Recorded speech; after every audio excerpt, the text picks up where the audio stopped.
നമസ്കാരം. Thunchan vision news അപ്ഡേറ്റ്സിലേക്ക് സ്വാഗതം. സംസ്ഥാനത്ത് ശബരിമല കർമ്മസമിതിയും സംഘപരിവാർ സംഘടനകളും നടത്തുന്ന ഹർത്താൽ 6 മണിക്കൂർ പിന്നിടുമ്പോൾ ജില്ലയിൽ പലയിടങ്ങളിലും വ്യാപകമായ അക്രമങ്ങളാണ് റിപ്പോർട്ട് ചെയ്യുന്നത്. കുറ്റിപ്പുറം താനൂരിൽ CPM ഓഫീസ് തീയിട്ട് നശിപ്പിച്ചു. പൊന്നാനിയിൽ RSS പോലീസ് സംഘടന. തിരൂരിൽ സബ്ക ഹോട്ടലിന് നേരെ അക്രമശ്രമം, 3 പേർ അറസ്റ്റിൽ.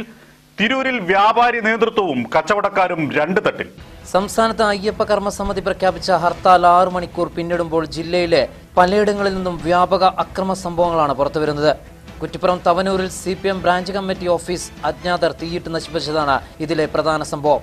തവനൂരങ്ങാടിയിലെ കോൺക്രീറ്റ് കെട്ടിടത്തിൽ പ്രവർത്തിക്കുന്ന പാർട്ടി ഓഫീസിന് നേരെയാണ് ആക്രമണം ഉണ്ടായിട്ടുള്ളത്. പുലർച്ചെ 2 മണിയോടെയാണ് സംഭവം ഉണ്ടായത്. തീപിടുത്തത്തിൽ ഓഫീസിലെ ഫർണിച്ചറുകളും TV ഉൾപ്പെടെയുള്ള സാധനങ്ങൾ കത്തിനശിച്ചു. 1:57 ഈ സംഭവവുമായി ബന്ധപ്പെട്ട് ഞങ്ങൾക്ക് വിവരം കിട്ടുന്നത്. ഈ വിവരം അറിഞ്ഞ് ഞങ്ങളിവിടെ വരുമ്പോൾ ഓഫീസിനകത്ത് വലിയ തീപിടുത്തം നടന്നുകൊണ്ടിരിക്കുകയാണ്. ഉടനെ ഫയർഫോഴ്സും പോലീസും വന്നാണ് അത് അണച്ചിട്ടുള്ളത്. 1 മണിക്കും 2 മണിക്കും ഇടയിൽ സംഭവം പൂർത്തീകരിക്കപ്പെട്ടിട്ടുണ്ട്. രാജ്യത്തെ ജനങ്ങളിൽ ഇടതുപക്ഷ ജനാധിപത്യ മുന്നണി ഗവൺമെന്റിന് കിട്ടിക്കൊണ്ടിരിക്കുന്ന പിന്തുണയും ജനകീയമായ അടിത്തറയും വിപുലപ്പെടുന്നതിന്റെ അസ്വസ്ഥതയും അതിനാവശ്യമായ പ്രവർത്തനവുമാണ് ചെയ്തുകൊണ്ടിരിക്കുന്നത്. നിർഭാഗ്യവശാൽ കോൺഗ്രസിലെ മതേതര വിശ്വാസികൾ ഇത്തരം പ്രവർത്തനങ്ങളിലേക്ക് പങ്കാളികളായി ഇറങ്ങി വരുന്നില്ല. അവർ ഈ അക്രമകാരികളായ സംഘപരിവാറിനെയും ശക്തികളെയും സഹായിക്കുന്ന നടപടികളിലേക്കാണ് പോയിക്കൊണ്ടിരിക്കുന്നത് എന്ന് പരിശോധിച്ചാൽ നമുക്ക് കാണാൻ കഴിയാവുന്നതാണ്. മറ്റൊരു സ്ഥിതിവിശേഷം, മുസ്ലിം ലീഗ് എന്ന് പറയുന്ന ഒരു കക്ഷിയും ഇസ്ലാമിക തീവ്രവാദ സംഘടനകളും ഇത്തരം അക്രമ പരമ്പരകളെ പ്രോത്സാഹിപ്പിക്കാനും സഹായിക്കാനുമാണ് അവർ ചെയ്തുകൊണ്ടിരിക്കുന്നത്. മഞ്ചേരി കച്ചേരിപ്പടിയിൽ ലോറിക്ക് നേരെ കല്ലേറുണ്ടായി. കോഴിക്കോട് പാലക്കാട് ദേശീയപാതയിൽ വിനോദയാത്ര പോയ ബസിന്റെ ചില്ലുകൾ അടിച്ചു തകർത്തു. എടപ്പാളിൽ RSS CPM സംഘർഷത്തിൽ ലോറി ഡ്രൈവർക്ക് പരിക്കേറ്റു. ഇതിനിടയിൽ കടകൾ വ്യാപകമായ രീതിയിൽ BJP പ്രവർത്തകർ അടപ്പിച്ചുകൊണ്ടിരിക്കുകയാണ്. തിരൂരിൽ മുഴുവൻ കടകളും അടഞ്ഞുകിടന്നു.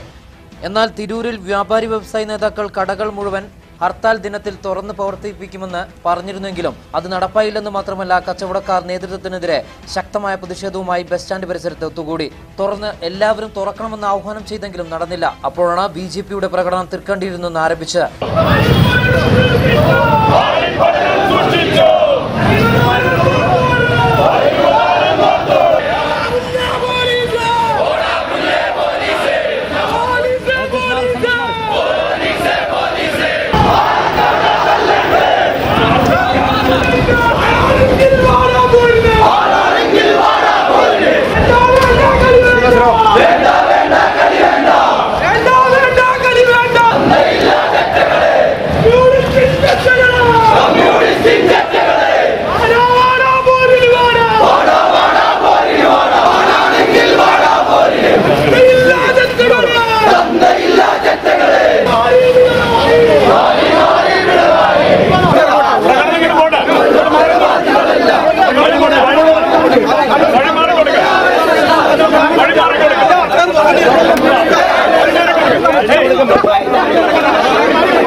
നഗരത്തിൽ തുറന്നു പ്രവർത്തിച്ചിരുന്ന കടകളെല്ലാം പ്രവർത്തകർ അടപ്പിച്ചു. തൊട്ടുപിന്നാലെ CPM പ്രവർത്തകരും തിരൂരിൽ പ്രകടനം നടത്തി.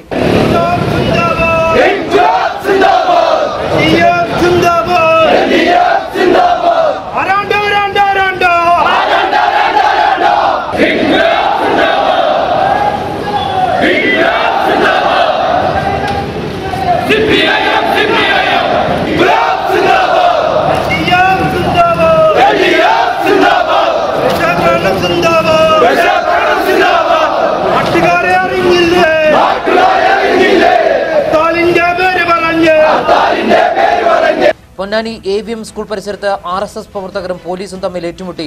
കാർ അടിച്ചു തകർക്കാനുള്ള ശ്രമത്തെ എതിർത്തതാണ് സംഘർഷത്തിൽ കലാശിച്ചത്. ഒരു പോലീസുകാരന് പരിക്കേറ്റു. തിരൂരിൽ സബ്ക ഹോട്ടലിന് നേരെ ആക്രമണമുണ്ടായി. 3 പേർ അറസ്റ്റിലായി. തിരൂരിൽ കനത്ത police കാവലിലാണ്.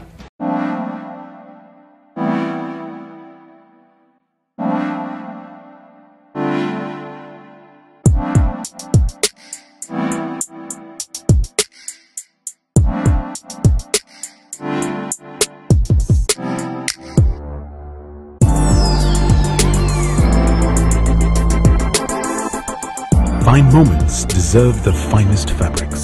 Presenting the Ceremonia Wedding Collection. The Arvind Store, Flexi Mini Mall, opposite ICICI Bank, Malappuram Road, Tirur.